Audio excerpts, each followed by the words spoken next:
Hey guys, it's Al from Altruistic Channel, and I apologize for the blue. I had a rough day with a tower, and so I decided to go out for a walk and treat myself to a snowball. So there you go. I'm having a snowball in the park at the moment. Kind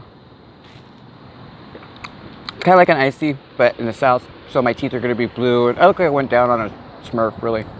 But I'm okay with that. So what I wanted to talk about was this sense of towers.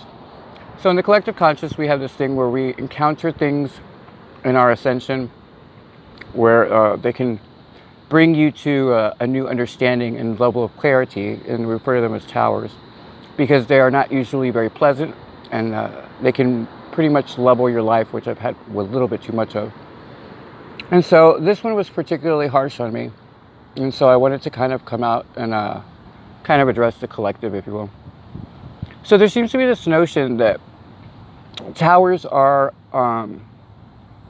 things that we have to get through and kind of endure. And I kind of just wanted to talk to that a little bit because the tower that I'm encountering has so many different layers. Hi. Hold on one second. There's a lady passing. Anyway, she had cute dogs though. Anyway, so the point is that when it comes to these things that we have to endure this type of crisis in a way that that makes us stronger. And I just realized that for me, myself, and I, and why I wanted to address the collective, is that you don't always have to accept the tower. It's not like that I rally against it, because I understand the worth of what it's saying, but it doesn't always equal that it's true. Only you for yourself can understand whether your heart is in alignment with what they're trying to say. Now, having said that, all of my towers have been true, so I'm not arguing that point at all. There's a little thing on my ear. But there was an element to it that was brought back to me. It was something that I had done back in my college years, something that I lost my way, so to speak, and I needed to relive that whole experience. And in the process, it alluded to one thing being the cause of the actual unraveling. And I rallied against it, and it's a quite strong reaction, actually. It wasn't anger, it was dead set, like, don't fucking tell me that that was the problem. That is your, and I basically kind of lost it for a moment. But from a sense of, I understood for myself that that was absolutely not the reason that it happened. And I had to confront what it was. But there seems to be this sense that we have to agree with the story or with what is perceived to be the root cause of whatever XYZ, right? Like, so let's say that you, for example, have to endure a tower that is making you relive why you, the personal responsibility and something bad that happened to you, right? Like that you were out late one night and something bad happened to you, like you were raped or something like that. Something severe, something that would just exponentially just change your life forever. And you have to get over the sense of, let's say, that you were in the wrong place at the wrong time and you put yourself there because your mom had said, don't do this, and blah, blah, blah. And so almost as though it's insinuating that that you needed to confront your part in it. You don't have a fucking part in that. Someone decided to do something that actually hurt you. Your part, the only thing is that you went out that night. We go out every day. So it's just that sense of that you have to accept what is being presented to you. And the answer is you absolutely fucking do not. Only you know for yourself whether something is true or not. And whatever energy source is surrounding you, you are the one that has to live with taking wrong information on. And that's why people always tell you, be cautious of taking something that's not true for you on for yourself. And this was a dead set example for me personally. I was like, no, that's not the fucking truth, and I'm not going to accept that. And the moment I did that, everything fell into place. But the reason I'm out here isn't because I was traumatized by the crying and everything that came with the tower. It was the fact that I was outraged at the fact that something was trying to make something true that wasn't true.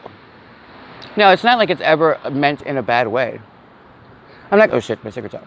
It's not that I'm saying that the Devine has any malintent. It's not that at all. It's just that when you exist in an ether type of environment, it's hard for you to gauge sometimes what it's like to live life. And I'm not saying that that's what's happening, but I'm just saying that unless you're walking in the path that someone has exactly walked in, which means that you were there every second of every day, which I don't think has happened, then you absolutely have the right to stand up for yourself and change that course. And so I admitted all my parts to what happened in the tower and everything that kind of fucked my life up. But this one thing I was vehemently against, and I made it very clear that it has absolutely nothing to do, and I put it in check. And so that level of personal power is something that everyone should keep a hold of, because you do not have to agree with everything that is said or that everything that's insinuated in your tower moments, because only you know what actually was at play there, and only you know yourself well enough to know that that's not true. And sometimes when you're confronted with these things, bear in mind that the lesson isn't the tower. The lesson is you having to stand up for yourself on every layer, on every level. That means every layer of you shows up and owns it for what you did, and then also stands up for yourself when it's not true for you. And so that's something that all leaders in the collective need to acknowledge, is that if a person is vehement that that is absolutely not the truth, then you have to accept that that's not the truth, because no matter what you do, it will never change for that person. Only they know their past, and only they know who their soul, what they're made of. And so just be true to yourself, because the lesson, and this is pretty deep, is that you have to be willing to stand up to energy itself sometimes to show that you are ready to take on the next phase of your life. Because this task that I have, my mission, is really heavy. It's very big, it's very public. That's all I'm going to say on the matter, but it's cost me quite a bit. And though I walk into it freely, this last hour was, brutal, but I sensed it was coming. I just didn't know what it was, and then when it came down, it just was like, okay. I was in bed for about a day now. And I understand from it the weight of what's coming. And so to that end, trust me when I say I'm showing up for my mission. I've already embarked on it as part of this post, but stand up for you and stand up for who you are to anything, anywhere, any energy, anything. You have to own your environment in order to command the mission sometimes. And if the mission is big, which for some of us, it's big, the costs are not worth it unless you can own your walking into it proper. And so there won't be any excuse of, oh, I did it because of this and it wasn't true for me. No. If you're going to take this task, the level that I'm having to endure and the things that I've had to go through, I own it knowing that they were not always right, that it was not always the way that it was presented to me. Because for what I have to do, I have to own a lot of space for other people without taking that on. It's a whole different game up here. But if I'm going to truly embark on this journey, then I'm going to start with the truth. What the truth is, only you know your path. And only you know why you chose to do certain things. Even if you are not aware that you fucked your life up at a specific point. Only you know that what was happening at that moment. Nothing, no energy or anything around you will ever be able to take that away.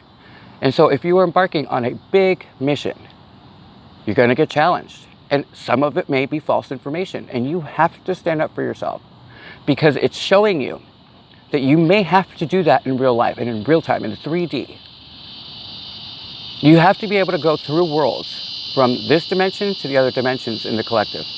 And if you're a traveler like I am being taxed to do, then you have to be willing and understanding that you have to travel with the information solid and true for you back and forth, because it's part of the initiation.